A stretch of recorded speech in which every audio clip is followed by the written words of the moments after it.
There is one thing I think I can safely say about every podcaster. They want more listeners. On this episode of Podcastification, I've been doing some thinking and some researching and some experimenting with podcast promotion.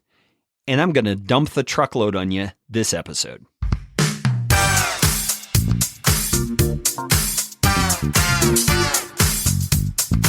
My name is Kerry Green, and I am the Client Happiness Guy at podcastfasttrack.com, and this is Podcastification. This show is all about podcasting. How to do it, how not to do it, best practices, interesting news items that have to do with the realm of podcasting, and who knows what else. And I'm trying to do it all with a little bit of fun and some information to help you get a show going, keep yours going, or make it better. And if you like what's going on here on the show, I would appreciate it, so appreciate it, if you could leave a rating or review on iTunes. You can find out how to do that at podcastfasttrack.com/review. That's enough of that kind of stuff. Let's get you podcastificated right away.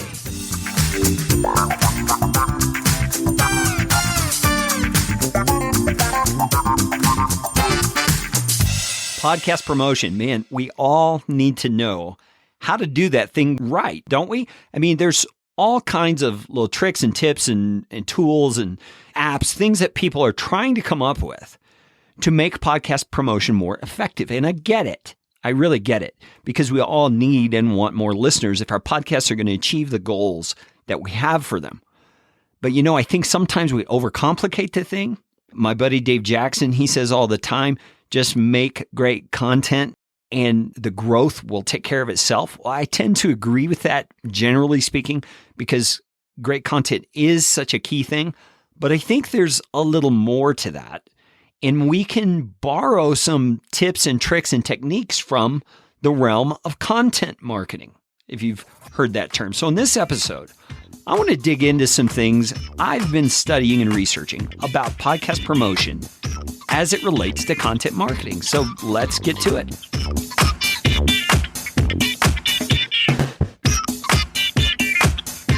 Well, in case you didn't get the clue, I think podcast promotion is a form of content marketing.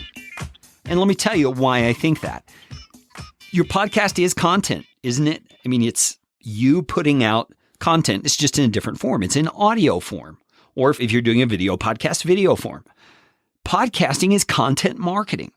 So my reasoning in what I'm going to share with you in this episode is that if podcasts are content, then the principles that govern content marketing and that have been proven over the years to be effective in content marketing should apply to podcasting. Now, we may have to make tweaks here and there. We may have to make some adjustments based on the fact that we're dealing with audio rather than just text, and all that's to be expected.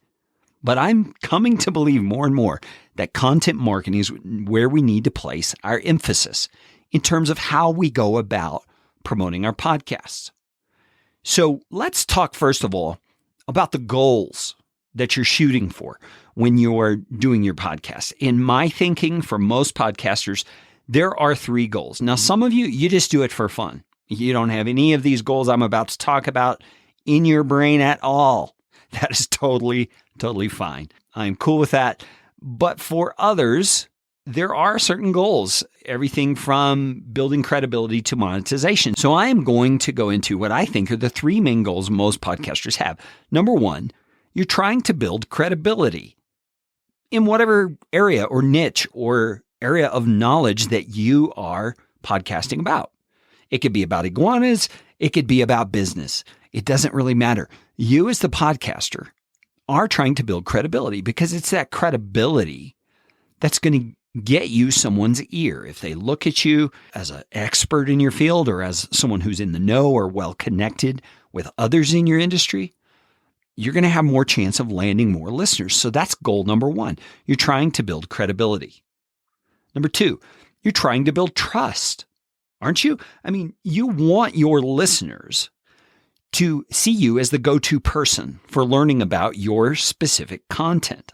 So you're trying to build trust. You want them to trust you both as a resource and as a person, so that when the time comes for them to need help in the area where you provide help on a professional level, your name comes to mind right away. Your voice comes to mind. Your episodes come to mind. The name of your podcast comes to mind. And they remember that you've been doing that call to action on every episode of your podcast. And so what do?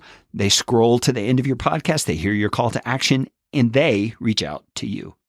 That's what you're doing when you're trying to build trust. And that ties us into the third goal. You're trying to bring in qualified leads or qualified customers. I mean, that's really the bottom line for many podcasters. If you're trying to monetize your podcast, I honestly don't think the advertising model is the best way to do it. I think the best way to do it is to build your credibility, goal number 1, build that trust level, goal number 2, and have something to offer those people that comes directly from you, the one who has credibility in their mind and the one who they trust. It could be a course, it could be a book, it could be coaching packages, it could be all kinds of things, events, there's all kinds of ways you can monetize your podcast indirectly, but your podcast is the content you're using to market to those people, and you're aiming at those 3 goals. Now, there are also some benefits to viewing your podcast promotion as a form of content marketing. So let's take a few minutes and talk about those.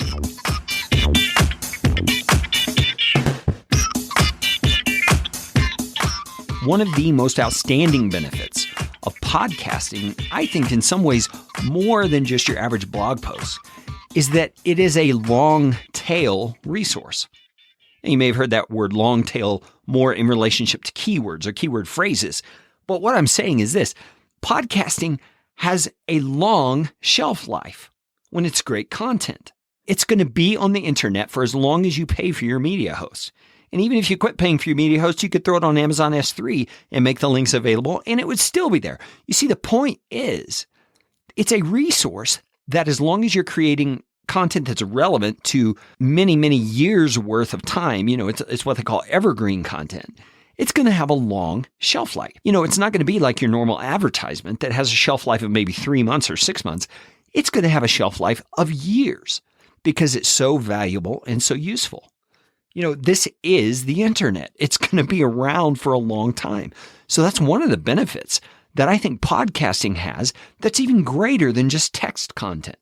Because people can listen in their car, they can listen as they exercise, they can listen when they're out mowing the lawn, as long as the lawnmower's not too loud.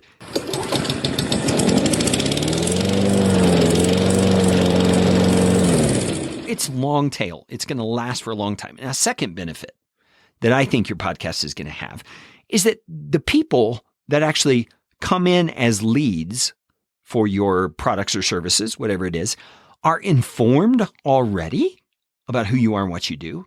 So therefore, they're qualified leads, which in the sales and marketing arena just means you've determined that they truly have a need for what it is you have to offer. In podcasting, you haven't really had to do the work to do that. They have done it themselves by continuing to listen to you and reach out to you. They have determined they have a need that you might be able to help with. And the other thing that I think is true about these people who come in as leads is that they are self-selected. I mean, they've chosen you to listen to as the one they want to learn this from. Man, what better route could you get?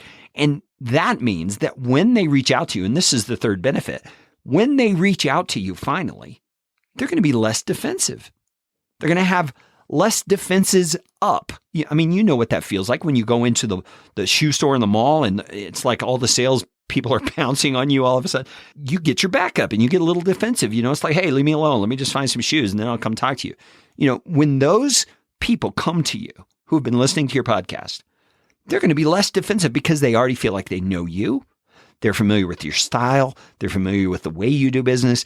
I mean, you've become that trusted expert in their minds.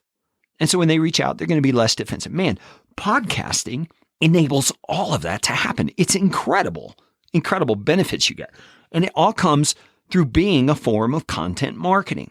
Maybe you need a definition of content marketing. The way I'm talking about it is you're just producing valuable content for people who are interested in that subject matter to consume. And it does all these benefits. It reaches all these goals that I've been talking about almost automatically if you're doing it well. And we're going to talk about what it means to do it well a little bit later on. But before we do that, let's go into the next section. I've got 2 more sections to this episode of the podcast. The first one is going to be, how long does it take for content marketing to work? I think that's an important question for us as podcasters to get straight in our minds. And then the second section we're going to talk about is, what are the key points of a good content marketing strategy? And I'm going to walk you through some of the things I've learned and what I'm thinking about this. So that's it for this section. Let's go on and learn, how long does it take for content marketing to actually work?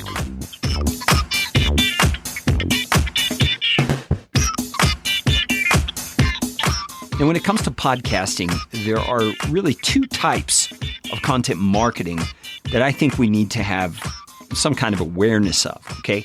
And for lack of better terms, I'm going to call it on-site content marketing and off-site content marketing. Now, those are phrases that are used in the content marketing world all the time to refer to these 2 different areas that you need to focus on. But I'm probably going to define them just slightly different because we're talking about podcasting. So let's start with the on-site area of content marketing. What on-site means is the place where your podcast episodes are posted on your website or your web property. That's what I mean by on-site. It's a site you control. You control the content, you control the way it looks, you control all the little widgets and gadgets that are on the site. You control everything about that property, okay? That's on-site content marketing. And here's what I've learned from my research. And I think this is going to blow your mind because we tend to live in a microwave sort of culture where we expect to throw something on the internet real quick and it's going to go viral and have this big bang and we should have a huge audience in no time. Well, if you've been podcasting for any length of time, you know that is not the way it happens. It takes a while. But how long does it really take? Well, here's what research just from content marketing in general has taught me. Effective, well-planned, and we're going to talk about these words in a minute. Effective, well-planned on-site content marketing takes right around 6 months to begin seeing results. Get that in your head. It's going to take at least 6 months to see results from effective content marketing that is well planned. So let's just walk through a little bullet point list here of what we're talking about here. It's got to be well planned content marketing. That means you've got to have a systematic campaign for how you're getting that content out in front of the people that you want to target as the ones you want listening to your show. And we're going to get into what exactly that means in the next section. But for now, just realize this is not just recording your podcasting and throwing it up on the internet. Throwing it up. Man, that sounds bad. Blech. That's not what we're talking about. We're talking about being strategic about this. Okay, so it's well planned. And this kind of on-site content marketing might include these following things. And actually, it should include some of these, but we'll leave it in the might include category for right now. It might include good SEO practices. Now, SEO is search engine optimization. And when we say that, I'm not talking about SEO for iTunes itself. I'm talking about search engine optimization of your website. Now, if you're not familiar with search engine optimization, it's basically what can you do to post this on your website in such a way that the search engines, for lack of a better term, are drawn to it, that they bring up your site when others are searching for the content you're covering. Now, keep in mind, you're dealing with audio content primarily. That's what a podcast is. So SEO is not going to relate to your audio. It's going to relate to text on a page because that's what Google and Bing and Yahoo all search is text. So your text and your tags and all that stuff on your page have got to be optimized for the episode that you're posting. That means you got to know something about keyword research. You've got to know something about how to write well for SEO. And I can hear people complaining right now, oh, I hate writing. I hate my show notes. I get it. I totally get it. Sometimes the show notes can be the most cumbersome part of your podcasting journey. And I've done some episodes in this podcast feed way back. I don't know where they were, episodes 10, 11, 12, somewhere in there, about ways to do great SEO optimized show notes. Now, I'm going to warn you ahead of time.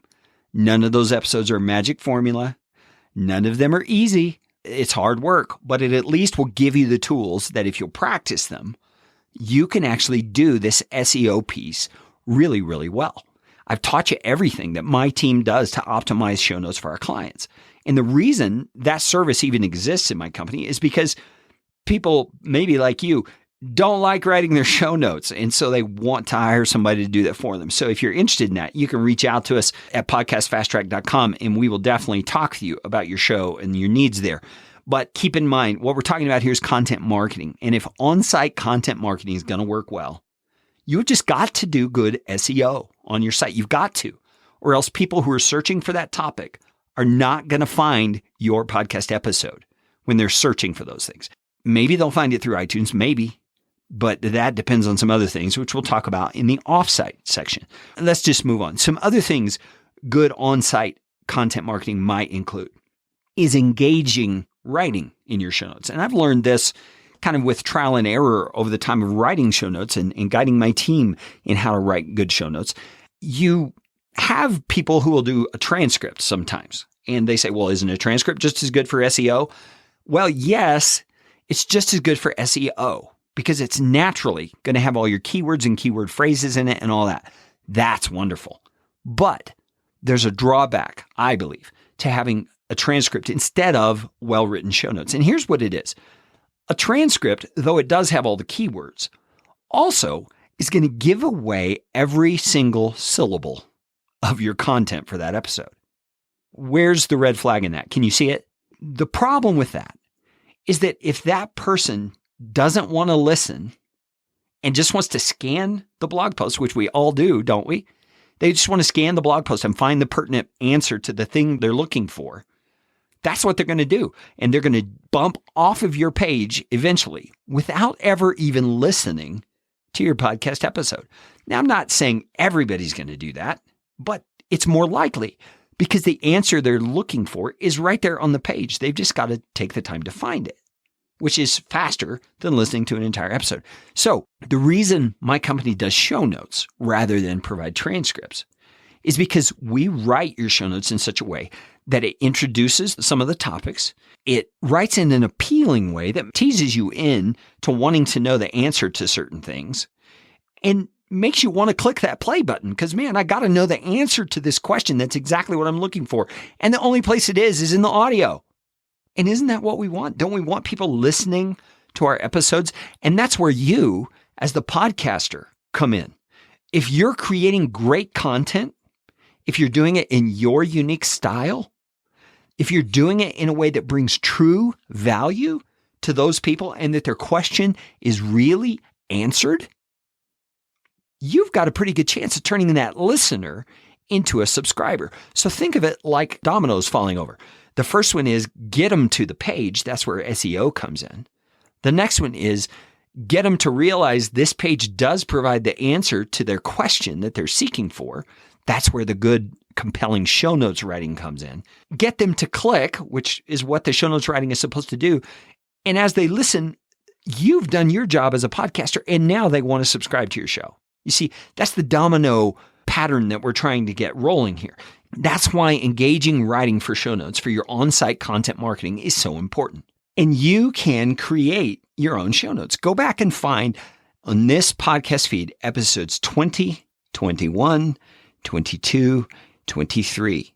In those 4 episodes, I walk you through step by step the process the Podcast Fast Track team uses to create great show notes. You can do it. You can learn it. You can have someone on your team learn it. But the point is, you've got to do your on-page optimization seriously. You've got to be able to do it because that is going to get you that organic traffic from Google and Bing and Yahoo. That's going to get you new listeners. It's not the only way, but it's an effective way. It's an important way. So your on-site content marketing plan should include, in my mind, good SEO practices and engaging writing for your show notes.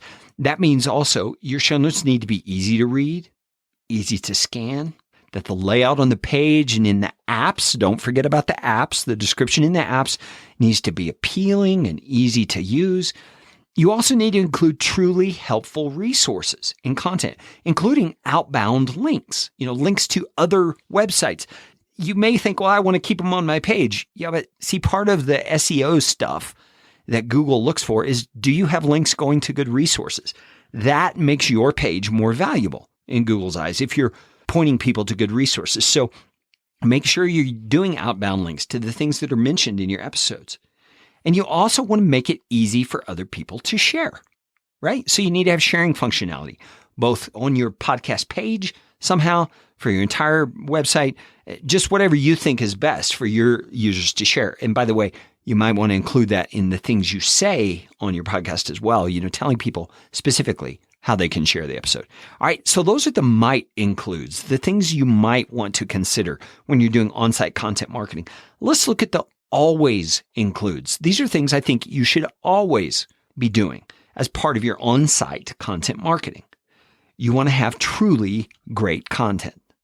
I mean, truly great. It's easy for us to kind of slide into a pattern of doing what's easy or doing what's lazy. But if you read the book Mastery, I encourage everybody to pick it up. Man, lazy is nowhere in that book except as a criticism. I mean, people who really become masters at what they're doing, who do become the experts in their niche, they dedicate themselves to the process. And if you're bringing value to the people who are your following, your listeners, man, don't they deserve that from you?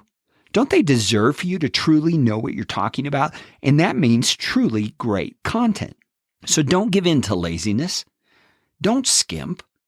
Don't just get by. I mean, if you have to cut down the number of episodes per month that you do, just so you can provide better content, man, in my experience, that is much better. I will stay subscribed to a podcast that only publishes every 3 months if I know that when they do publish, it's going to be great content. I mean, there's a podcast I listen to called Thinking in Public, and it's a great show. A great conversation happens every single time. And he only publishes like 3 or 4 in a season, and the seasons might have 4 months apart before they publish a new one. And I don't care. I just keep listening because the content is so great. So your on-site content marketing always should include great content. That means in your show notes and in your audio, because they go together, kind of like a hand in a glove. All right, you also have to always include concern or love for your listeners. What I'm talking about here is a true desire to help. I mean, yes, you may want to monetize. Yes, you may want to get leads into your funnel, all those markety, jargony kind of words. But think about this. If you express the concern, the love, the desire you have to help very clearly and openly to your listeners, repeatedly, both in your content on your audio and your content on your webpage, you're going to see response to that. That's part of a foundation of a good on-site content marketing approach. You also want to have a desire to be that expert. Here, I'm making a little distinction, so be careful you understand this. Have a desire to be the expert, not just be seen as the expert. You get what I'm saying? I mean, because you're the one on the podcast, you're the one speaking into their earbuds, you may automatically be seen as the expert, but are you really the expert? I mean, you know if you are or not. You know if you've put in the time to learn about the topic you're talking about. You know if you've researched. You know if you've studied. You know if you really know what you're talking about. I want to encourage you, behind great on-site content marketing that's effective is somebody who really is an expert in what they're talking about. And that's what Google prefers in their search rankings. So you need to first be that so that you can authentically portray it, both in your audio and in your writing content on your website. And then another thing I think always needs to be included in any kind of content marketing, on-site or off-site, is humility. You just need to be humble. People are drawn to authenticity, not perfection. I've heard one of my clients say, people can't relate to your perfection. I totally agree. You don't have to feel like you have it all together. You don't have to feel like you can't make mistakes. Hey, man, I mean, you hear me stutter on this podcast quite often, and we don't edit it out all the time just because that's just who I am. And it's the kind of way that I talk. And I want you to know me for who I really am, because I'm not pulling any punches. What you hear is what you get. So humility has got to be a piece of this whole content marketing puzzle. And so summarizing this on-site content marketing, remember, it's going to take up to 6 months to see results. You can't expect just to post an episode and suddenly gets lots of downloads. It may happen for reasons far outside your control. But if you want to have control over that, you need to dedicate yourself to making sure you're doing a well-planned, systematic campaign. And we're going to get more into what that means in a little bit. And then finally, before we move on to offsite content marketing, you need to keep it up. What do I mean by that? I mean, be consistent. Consistency over time is going to win.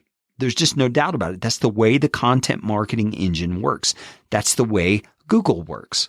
Over time, as you build reputation, as you build visits to your website, as you build people referring you and others coming to your website and to your podcast, Google is going to see that as a sign that you've got good content.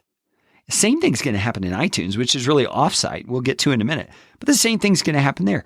The more people download your content, iTunes sees that as, hey, this must be good stuff. And they boost you in their rankings. So that's everything I'm going to say about on-site content marketing. And we're talking about this as podcast promotion.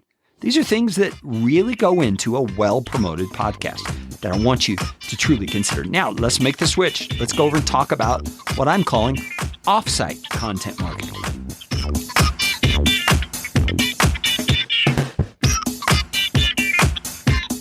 So it's time to talk about effective, well-planned off-site content marketing campaigns. By off-site, I mean things that are not your web property. Yet it's a place that you can promote your podcast. So that would be iTunes, Stitcher, Google Play, any of the directories would qualify as offsite.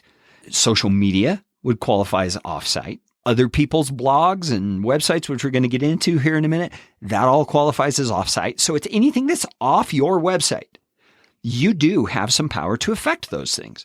And so an effective, well-planned offsite content marketing campaign, how long does that take? It takes 6 to 12 months to see results from this. Man, you thought the other one was long at 6 months. This is longer because you have less control over it, but you do still have some control. So let's get into it. Let's talk about what goes into an effective offsite content marketing campaign. Well, number one, again, it's got to be well-planned and systematic. And hold your horses. We're getting there. I'm going to define for you what that really means in a moment. But just keep that in mind. Offsite, just like onsite, you've got to be well-planned and systematic in the way that you go about it. And then there are also some might includes in offsite content marketing. Now, you don't have to do everything I'm going to mention here, but the more you can do is probably better because it's more avenues for you to get your show out. And these probably are not all of the options. These are just some of the ones that I think are primary and would be most advantageous. First of all, get strategic about being interviewed on other podcasts in your niche. Now, keep that in mind. It needs to be podcasts relevant to the topics that you talk about. Podcasts that might have the same sort of audience or people in a similar audience or even a related audience to the one that you're trying to reach. And get strategic about that. I've done a couple of episodes before on reaching out to get people on your podcast where you can just kind of reverse engineer that kind of stuff and talk about how to get yourself on other people's podcasts. Just think it through. If you are being featured on other podcasts that talk about similar things to what you talk about, don't you think that's a natural way for people to find out about your podcast and to begin listening to your show as well? I mean, for example, I'm getting into real estate investing in various ways and educating myself into things. Man, I've got probably 6 real estate investing podcasts on my show right now. And you know how I found a lot of them? It's because the first show I started listening to had so-and-so on as a guest. And so I find out so-and-so's got a podcast. Well, I go and find his podcast because I liked what he had to share on the episode. I mean, you understand that. You know how that works. You can get strategic about being interviewed on other podcasts. And that's off-site content marketing because every time, always, when you're a guest on someone's show, they're going to give you the opportunity to say what your podcast is, where your website is, how to connect with you. It's going to happen. That's off-site content marketing, and you want to be able to do that. Now, have they listened to an episode of your show yet? Nope, sure haven't. Do they know what kind of content and quality you bring? Well, they better, because you were just on someone's podcast talking about the kind of things you talk about. So you get to demonstrate your expert status, which starts those dominoes falling as far as the goals go. So get strategic about being interviewed on other podcasts. Also, consider guest posting. Yes, I'm talking about writing again. I'm talking about blogging. And yes, guest posting does still work when it's done right. And what I mean by done right is it's well written, it's valuable content, it's linked from their site to your site so that people can go right to you. I mean, guest posting does work. So consider, have you got the ability and the time to do some very quality articles to pitch to people who are in your niche? They don't have to have a podcast, but if they have a blog, man, that's a great way for you to make people who read their blog regularly aware of the fact that you do a podcast about the same niche. Man, I can't see a better fit than that. You have one person in the niche who does blogging, another person, you, who does podcasting. You guys help promote each other's content. I mean, what better match is there? That's like a match made in heaven. Another way to do offsite content marketing is the way that most podcasters do it, and I think 80% of them do it wrong, and that's social media sharing. Doing campaigns on social media in relevant places. What I mean when I say people are doing it wrong is most people just drop a link and say, hey, here's my newest episode, listen. Well, people scroll right by that. It's kind of interrupting the fun they're having on Facebook, watching videos and talking about the things they care about. You don't want to be an interrupt marketer. You want to be a content marketer. You want to provide them something through your social sharing that is of value to them.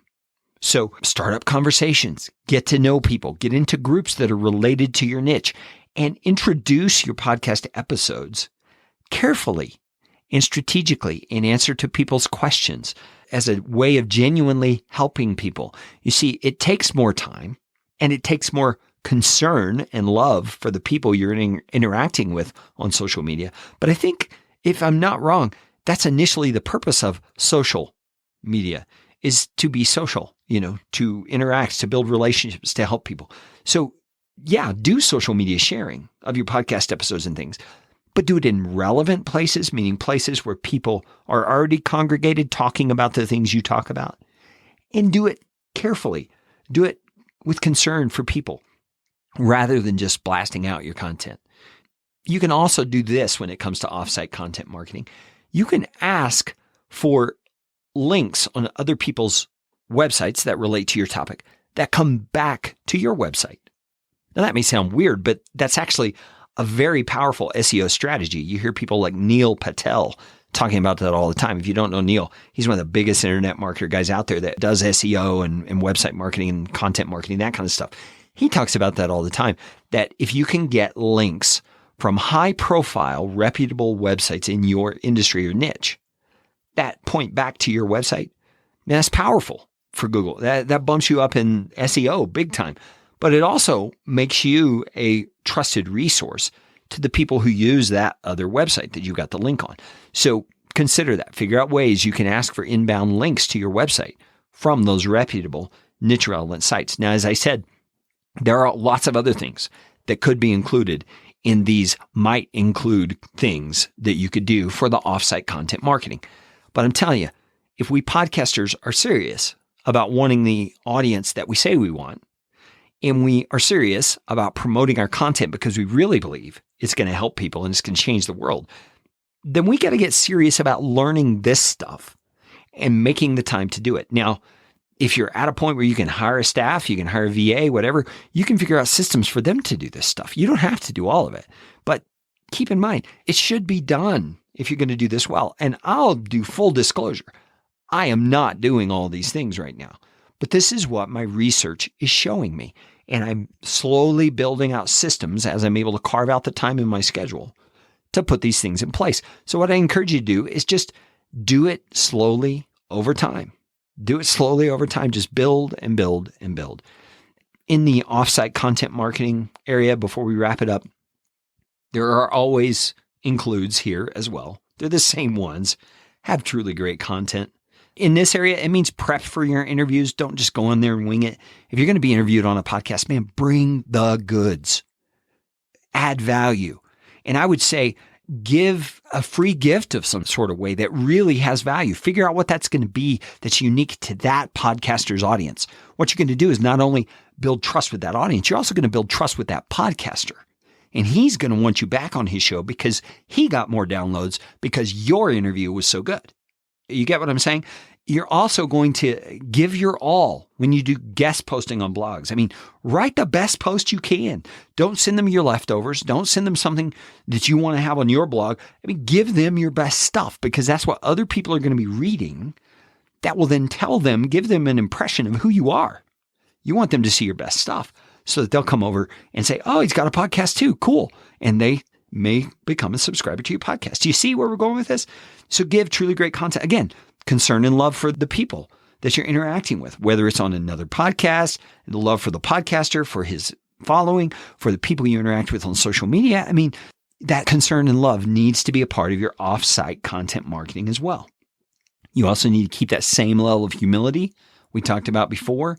You need to encourage people. You need to affirm people. You need to make it about them and not about you.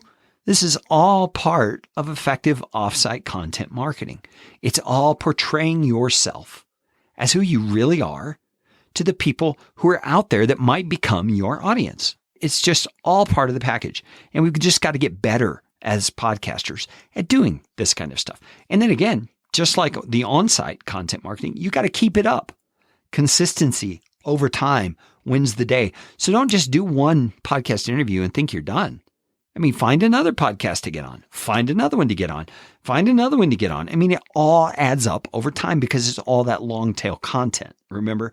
So if you're on someone else's podcast as a guest, just like your podcast is going to be in the internet forever, so is theirs. So you want yourself on as many podcasts as you can. Blogs are the same, all that stuff. Keep it up. Consistency over time is going to win. All right, so let's get to what you're really curious about now in the next section. What are the key points of an effective, well-planned content marketing strategy? Let's go there.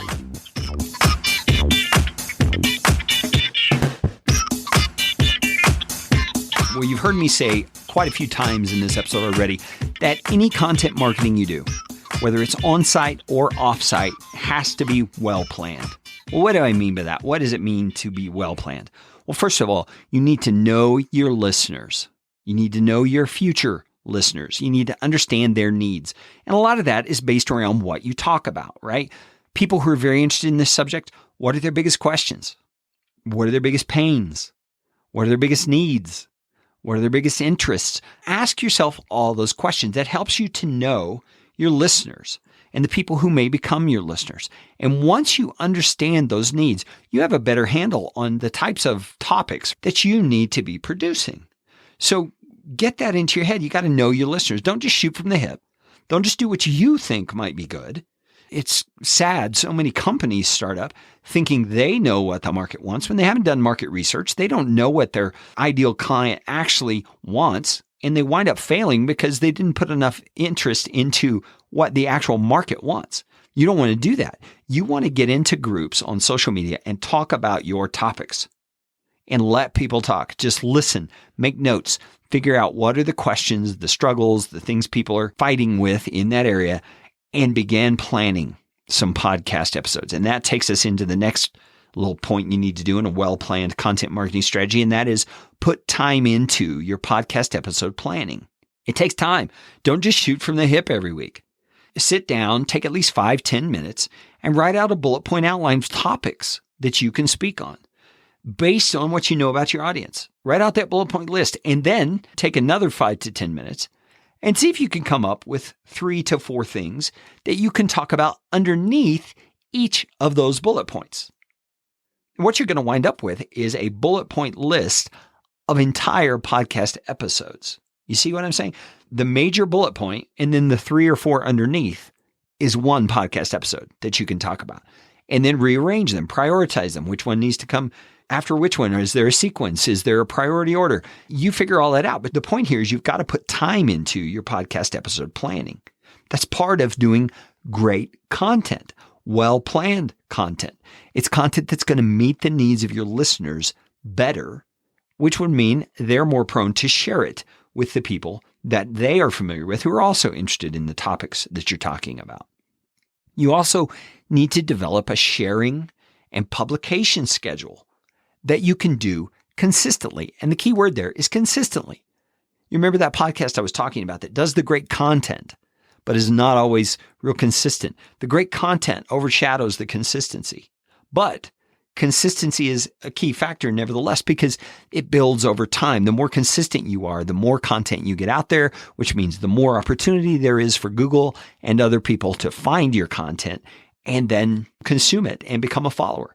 Now, this is a place where a virtual assistant, a VA, might come in handy. They can do the sharing. They can do the publishing of your content. They can keep up on the consistency, but you would be the content producer. You see the difference there. You're still the expert. You're still the one putting out the content, but you can give them guidelines and systems to use to actually do the sharing and publication. I think another piece of doing a well-planned content marketing strategy is that you've got to determine what's going to be included in those two sections I talked about, the might includes for your on-site and off-site strategies. Determine what you're going to include. You don't have to include all of them, but determine, for now, what are my priorities in this list of things? And go back and listen if you have to figure out what are the might includes, both in on-site and off-site content marketing, and get those into your process.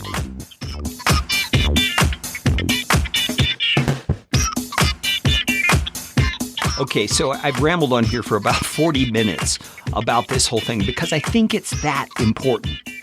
You know, we think of some magical app or some new gadget that's going to help us promote our podcast, when really it comes down to well-planned, effective content marketing, because that's what we're producing is content. It's just a different kind of content. I'm going to say again some of the things I said at the beginning. Because podcasting is relatively easy to do, it can feel like the promotion and results of the promotion should be quick and easy as well. But that's just not how it works. We've got enough history behind us when it comes to content marketing, and people have studied this, that we know it's got to be well planned in order to be effective. So don't underestimate the power of learning this stuff and doing it well and doing it consistently. I would love to hear from you if you start implementing some of these things. Start telling me, what are the results that you're seeing? Because I can 95% guarantee you that if you apply the things I've talked about in this episode, in the next 6 to 12 months, your podcast listenership is going to grow substantially because you're doing the things that get your podcast out there. And one final little caveat, I guess. Don't let discouragement or slow progress deter you. Don't let it slow you down. It's going to be discouraging at times. It's going to come slow. I mean, 6 to 12 months is pretty slow. But don't let that stop you. Keep at it. Be consistent. You climb the mountain one step at a time, and you'll get there. So please, my friends, please, you can do this, but you're going to have to learn how to do it and apply it well. Hello? Okay, so that's it. Content marketing for podcast promotion. I really do think it's that simple. And it's not simple. I mean, you've heard the whole episode. You know it's not simple, but that's really what it is. Because what we're trying to do in promoting our podcasts is the same thing content marketers have been doing for years. And they've got this thing kind of figured out. So I would love to hear from you, how it goes for you. Give me your tips and tricks, things you've noticed that work better than some of the things I've mentioned. And who knows, we may do another episode featuring you. And that's it for this episode of Podcastification. And it's time for you to go out and make it a podcastificating day. See you later. This show is brought to you by Podcast Fast Track, where my team provides professional podcasting services without the time suck. Full production, editing, and show notes, all in one monthly subscription package. You can find out more at podcastfasttrack.com. Now go out and make it a podcastificating day.